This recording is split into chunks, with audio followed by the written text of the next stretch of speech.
You're walking through a parking lot at night. No one's there at all. But the hair on your arm stands up anyway. Your heart speeds up. Your eyes scan every dark corner.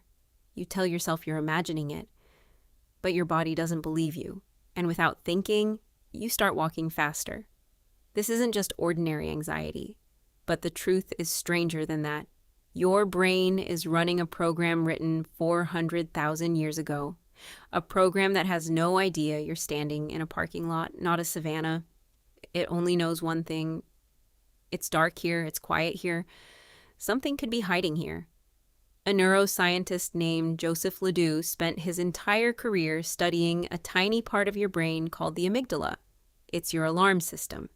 It fires hundreds of milliseconds faster than your rational mind ever could, before your thinking brain even processes what that sound was.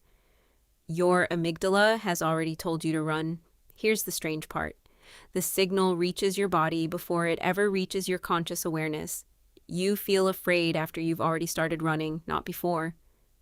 Why is your body so quick to panic in the first place? The answer comes from evolutionary psychologist Randolph Nessa. He calls it the smoke detector principle. A good smoke detector isn't the most accurate one.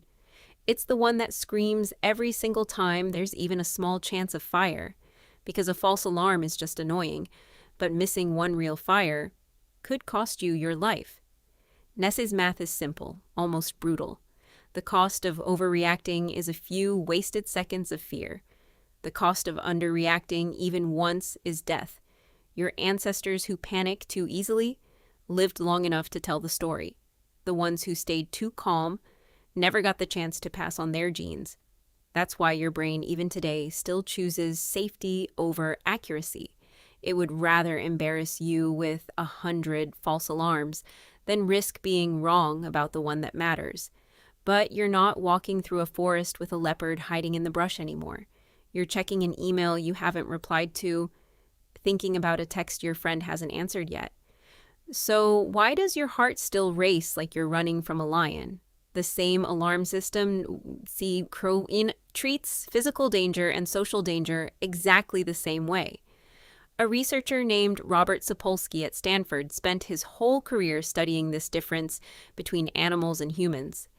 He found that zebras get stressed only while being chased, then forget about it the moment they survive.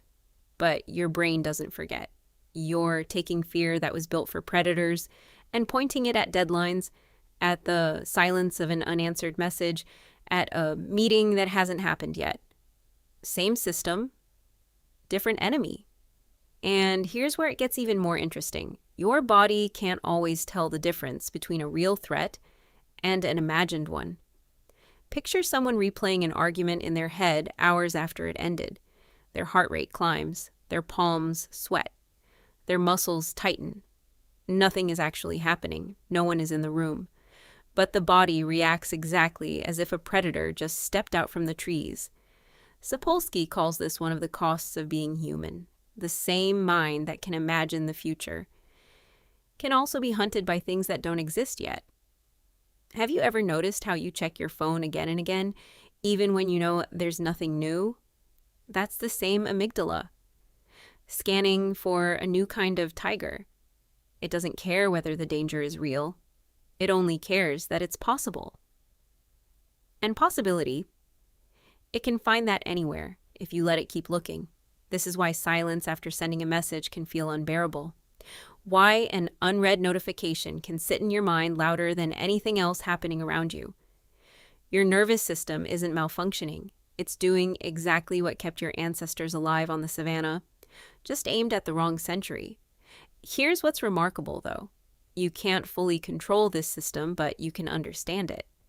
Just knowing why your heart races at an unread message already makes it easier to slow your breathing down. Just knowing that the fear arrived before the thought did gives you permission to wait a few seconds before reacting. That gap, the space between feeling afraid and acting on it, is the only real power you have over 400,000 years of instinct. It's not much, but it's enough to change how a day goes, because that fear you feel isn't a broken instinct. It's an inheritance from ancestors who survived by being better at fear than anyone else around them. You're walking through a parking lot at night. The hair on your arms rises again. But this time, you know exactly who's standing guard inside your head. It isn't irrational fear. It's the most skilled hunter in history, one who still hasn't heard that the war ended 400,000 years ago.